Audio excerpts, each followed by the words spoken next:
In today's episode, I'm going to piss some people off. Let's talk about AI. So, there is a whole new. First of all, actually, before I get into this, Chad and Sarah are not with me tonight. So, it's just me. So, if you're here for Chad and Sarah, give this one a miss and come back next week. They will be back and healthy. Tonight, I'm going to talk about a news article that came out, well, an interview really that came out 3 or 4 weeks ago now. I've been meaning to talk about it for a couple of weeks, and I just haven't really had a chance to do it. Hasbro, I should say, Hasbro, has sort of done a 180 on artificial intelligence, specifically when it comes to images. Although, dollars to donuts, they're going to be using it for text generation as well. They probably already are. In a recent it's March 12th or so interview, the CEO of Hasbro has basically come out and said, we've got all of this all of this art from Magic the Gathering, from D&D, and we want to I believe the term he used was mine it for AI creation. Presumably that really means creating a bespoke version of the AI, like Stable Diffusion or whatever approach they're going to use. So this pissed off a lot of people, and I think rightfully so to some extent, for a couple of reasons. And so tonight I want to talk, well, today for you, I want to talk about sort of two aspects of this. One, why it's probably completely reasonable that people are pissed off in the context of Magic and Dungeons and Dragons, but also I want to defend AI a little bit on this one. I think there's a lot of misconception around how AI art generation works. And so I want to talk fairly briefly about a couple of sort of the headline reasons that people give for shitting on AI art and sort of defend it. And then I'll bookend this with why it's still pretty shitty that they're going to do this, especially for Magic. I think D&D is a little less controversial from my point of view, and I'll get into that towards the end of the episode. I will make an effort to bookmark all of these things, or at least some of these things, in the description, so you'll have jumping points. If I haven't gotten to it yet by the time you're watching this, I apologize. Just yell at me in the comments. So let's start with one of the biggest reasons that people are offended, I guess, by AI art generation. And that's the idea of thieving and copying without permission. And I think there's two elements to this. First of all, I think a lot of people just don't understand how AI generation works. The AI, like if you go to OpenAI or Midjourney or any of the other Adobe Firefly, etc., it's not copying and pasting anybody's art. It's quite complex how the learning process occurs and everything else. But at the end of the day, fundamentally, there is very little difference between the way that those AI systems learn to create art and the way that an art student learns to create art. And by that, I mean, it studies different styles. You want it to be able to replicate something that's, Picasso-esque. It's going to look at a bunch of Picasso art just like an art student would. It can create sort of its own style with the right prompting and everything else. There's creativity there. There's spontaneous creativity, sort of. I mean, understanding that you still have to prompt it and it doesn't just do these things on its own. But at no point in the process is an AI system grabbing a chunk of somebody's art and like stitching it together with somebody else's art. That does not happen.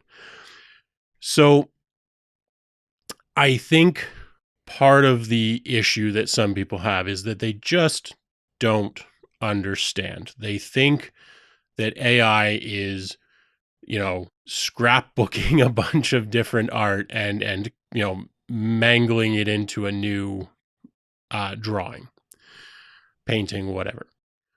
That is absolutely not the case. It's learning by looking at millions of pieces of art and creating something based on an understanding of that art. It is creating the effect of a neural network, just like our brains do. And the result of that is being able to create art.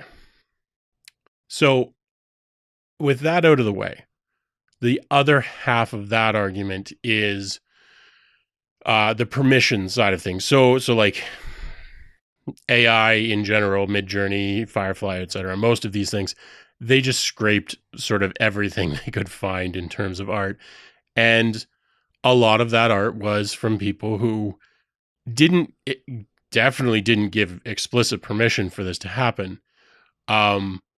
They didn't realize that by posting it publicly, they had given implicit permission for this to happen, because there are laws that have been passed for actually quite a while in the States, at least, and most jurisdictions, I believe, that allow for this sort of usage. And there's various reasons why that was added a while back, but it covers the idea of a system using this information to, I forget the exact wording, but I think it's create models and patterns, which is what an AI is doing.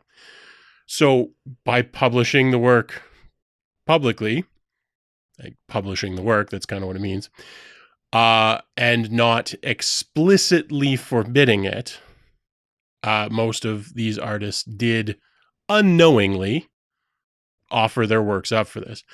Unknowingly is important there, because most people don't realize that that is part of copyright, that it's actually in most jurisdictions, there is allowance for that. A lot of people, that took them by surprise.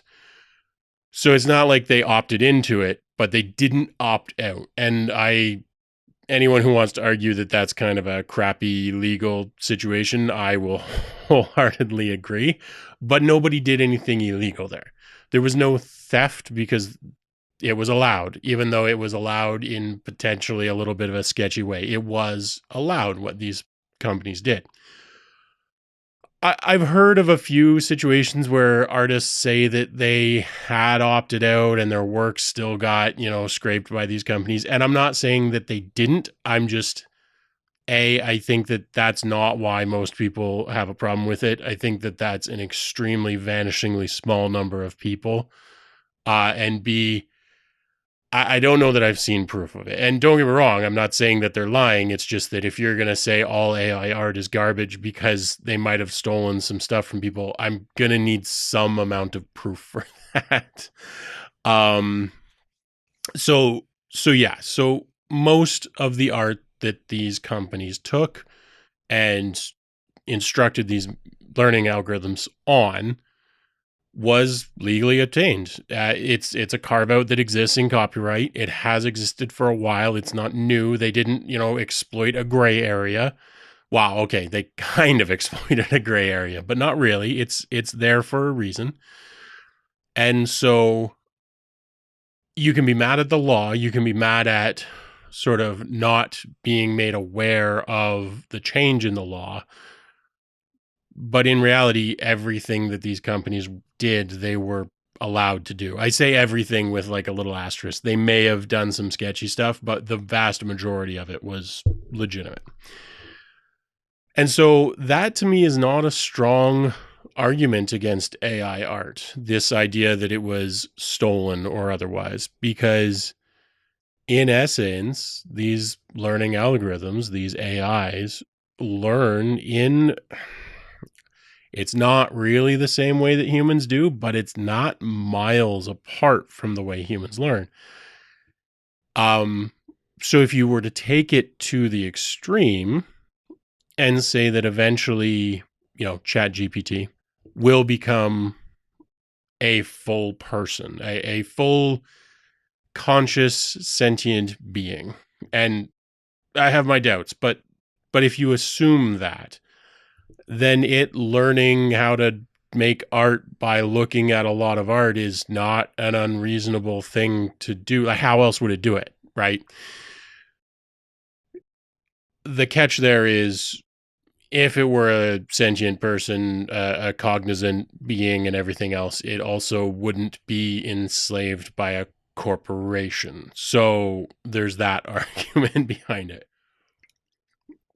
And I think that one bears more weight. The idea that, if you treat this as a human or a person or whatever, and say like, well, it's learning like we do, so therefore it's fine. It's like, well, okay, but if it's learning like we do, then is it really okay that its work product, so to speak, is just being taken and used by corporations to make money, and it doesn't get a say in that? Obviously, it doesn't have the ability to say that yet, but in the future, like if you take it to that extreme, it kind of falls down, because at some point, if it becomes sentient, it needs to have a say, and right now it doesn't. So do we forgive it because it's learning the way humans do, but also say it's not allowed to have a say because it can't have a say because it's not really a human yet? It's a gray area, but it's less of a gray area than a lot of people think, because it's not doing any copying and pasting. It's not just, it doesn't work the way most people seem to think it does. So I'm starting to ramble, so I'm going to move on to sort of the next piece of this, which it incidentally is kind of related, which is the like intellectual property.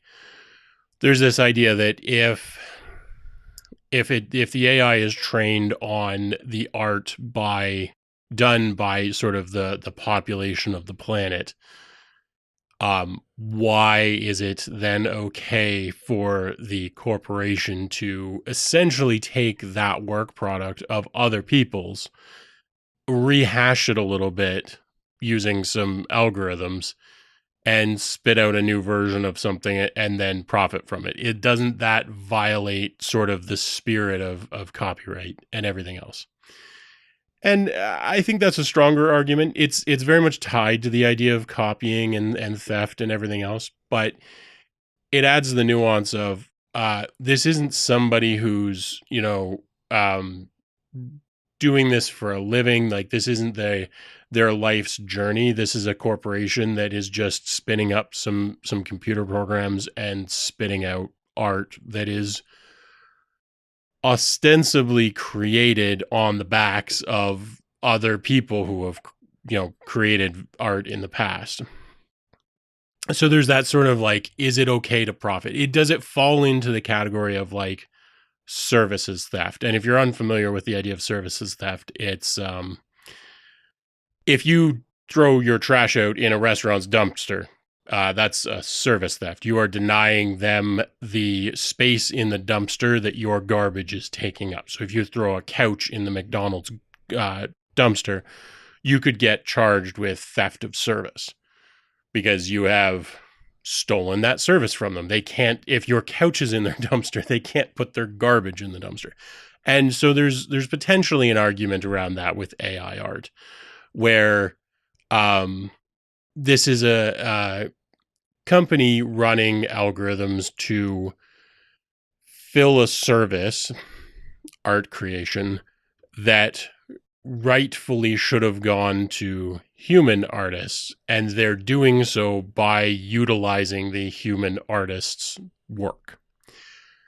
I don't have a direct argument against that. I think that's probably one of the stronger arguments against AI art, is that if it's built on the back of of the entire human race's achievements, it kind of should be, it shouldn't really be harnessed by a single entity to make money. But legally speaking, that's not an argument. There is no valid argument there, because it's not, there's no idea of like generic theft of service. There has to be a contract in place. If you were on contract with, say, Hasbro, and they used the work that you had previously delivered to create more art like what you had created, and sort of said, no, we no longer need your service because we can just generate it for free now, you might actually have a case with theft of service, because in that case, you are literally being deprived of that service, that contract. But there is no legal precedent or legal framework to say like, well, I could have gotten a job with Hasbro if they hadn't used this AI algorithm. That just doesn't exist. Sorry, I had a cat whining in the background. I needed to tell him politely to stop. So I think that pretty much covers the first two arguments, and then the last one, which and this one, I'm going to sound like an absolute heartless bastard, but it's simple truth. A lot of people basically just object to AI on the premise that it will, cost humans, like there won't be any more jobs. It will take human jobs. Yeah, absolutely it will. There's no question there. But at the same time, so has every other technological advancement in the history of humanity, right? I mean, yes, the motor made it so that we don't have to have 500 people. We can run a farm with, a handful of people. We don't need an entire village to run a farm anymore. You know, there's countless examples of technology. I mean, look at how many people computers put out of business, right? There's so that it sucks. Like, I'm not saying, ooh, putting people out of jobs is a good thing. But it's also a terrible argument, because we've already decided as a species that that's okay. We don't mind that.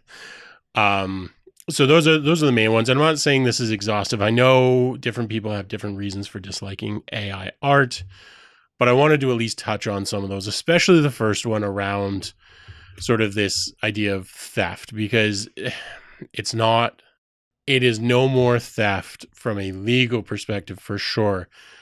You can argue a little bit from a moral perspective, but even that's on pretty shaky ground. There's no copying, there's no theft, nobody's losing any of their work, and it's not signing its name as them, with a couple of notable exceptions, but that's a whole different weird situation where sometimes the AI will actually sign a piece of artwork, but it's not because it's stealing somebody's signature. It's literally because it's looked at enough art with signatures, like of that type that has signatures, that when it's generating the art, it's like, and the signature goes there. It's because it's dumb, right? It doesn't understand. It's just sort of, this is what it should look like, and there should be a maker's mark there, so it adds one. So, but like, it's not representing itself as the artist or anything else. It's not creating exact copies or anything. So all of that is very shaky grounds. And I wanted to address that because the biggest argument I see by far, moving on to the Hasbro side of things, is that it's going to put people out of jobs. And yeah, it is. And there's an argument from the fan perspective that is a terrible thing, because I can say that as someone who collects Magic cards, I have a large collection. As soon as you take away the human element of the art and the phrasing of the card, like the sayings on the cards and everything else, as soon as you remove all of that, what possible reason is there for me to collect them? Why would I not just go and play Magic Arena, or for that matter, play any of the 9 million free ripoff games that you can find online that don't cost a damn penny? But that's really an argument of vote with your wallet. I mean, if they go all in on AI, I won't buy Magic cards anymore. And I think a lot of people have threatened to do that, and that's fine. And they should. But that's not really an argument of like, it's immoral to use AI in Magic the Gathering or Dungeons and Dragons. That's really just a case of, if there's no longer a human element there, it loses its value. And if it loses its value, people will stop paying for it. I have my doubts that that will actually happen. I think that most people will be angry about it for a few months when it starts to really roll out in force. And then they'll forget about it, just like people do about everything, and they'll go back to what they were doing before. They'll go back and do draft nights with their friends and everything else. And that's fine. I mean, as long as they're still getting it enjoyment from the game, that's perfectly fine. There's nothing wrong with that. For the people who play Magic to and D&D to continue playing because they still get enjoyment out of it, it's a game. If that's how you treat it, that it's a game, why would you care where the art comes from? From a collector perspective, it definitely loses some value. And I can tell you, like, I don't play Magic. I haven't played in a very long time, but I do actually enjoy collecting the cards. I haven't bought Magic cards recently because they've been kind of heading in this direction, and I don't see myself continuing that hobby, specifically because they've moved away from, even before the AI stuff, even when they were still kind of saying, like, when Wizards was still kind of saying, like, no, we're not going to do that. As soon as they started really going heavily into the crossover stuff, where, Lord of the Rings I was okay with, but that was like the last one for me. And now, as far as I remember, I saw like Transformers and a few other things. That's kind of a bridge too far for me. I think at that point, the lore of the Magic universe and sort of the uniqueness of it wears off, and at that point, I kind of feel like it no longer has value for me from a collector's perspective. And so, count me as one of the people that I'm not okay with the move to AI, because I liked Magic cards because of the art and because of the cool sayings and everything else, and because it was actually, like, I liked it because of the human element. So count me out. When it goes to AI, I'm not interested. But that's only from like a collector's perspective. From a Hasbro making money perspective, I mean, they're probably going to do just fine. And I think that you can be mad about them doing it without being mad about AI art in general. Because I love AI art in general. I think it's a great tool. I think it allows people who don't have any artistic ability to bridge that gap a little bit. I don't see it as any different than a calculator or a computer or any of the other tools that we have developed to make things easier. How shitty would it be if only people who could run marathons were able to, go to the local store? No, we have cars for that. We have animals that we've domesticated for that. That wasn't always the case, but we did all of that to make it convenient. We have so many things that make everything in our lives convenient, and this is just one more of those. I do personally start to draw the line a little bit when it comes to corporations making huge amounts of money sort of exploitatively using it, but I feel that way about, underpaid foreign workers and stuff too. So that's not really, that's sort of a general thing. And then on the D&D side, I'm one of the people who, for D&D, I'm not a collector. I have never cared that much about the art or anything else. I play D&D because it's a clean mechanics set that they've done a really good job of refining over decades. I could care less if D&D uses AI, and that's probably an unpopular opinion. A lot of people will probably think that's harsh or anything else. I don't care. But I also don't buy source books. I've said on the podcast before. I have bought some source books, but I don't run modules. Like I have never run a module as printed from Wizards, and I probably never will at this point. I sometimes look at them for inspiration, but I can get as much inspiration from an AI generated module as I can from a human created one. In theory. I mean, obviously, if the quality sucks, that's a different problem. But I don't think that. Sorry, I was just going to say, I don't think that Hasbro would let the quality suffer that badly, but that was a stupid thing to say. I am sure they will let the quality suffer that badly, regardless of whether or not they use AI. But assuming the quality was the same, or at least close enough, for me, it would make no difference. So I'm kind of Magic the Gathering. I will have nothing really more to do with it when it starts. Honestly, kind of from here on, just this announcement kind of was the final nail for me, the final straw. And then on the D&D side, I'm like, sure, great. I don't care. So I've been wanting to talk about this for a little while. I'm going to cut it there. I know this is a little bit shorter than usual, but I figure you're probably tired of hearing me talk about this at this point. I would love to hear what people think in the comments below. Because I see both sides of the argument. I see it from the fan who doesn't want it ruined, and I see it from the person who just uses it as a jumping off point and doesn't much care where that jumping off point came from. So let me know. Let me know if I missed anything obvious in terms of AI legalities and everything else. I'm fairly up to date on things, so I think I have a pretty good grasp on it. But let me know if you think I'm crazy. And we'll see you next week with Chad and Sarah back in the studio. Cheers.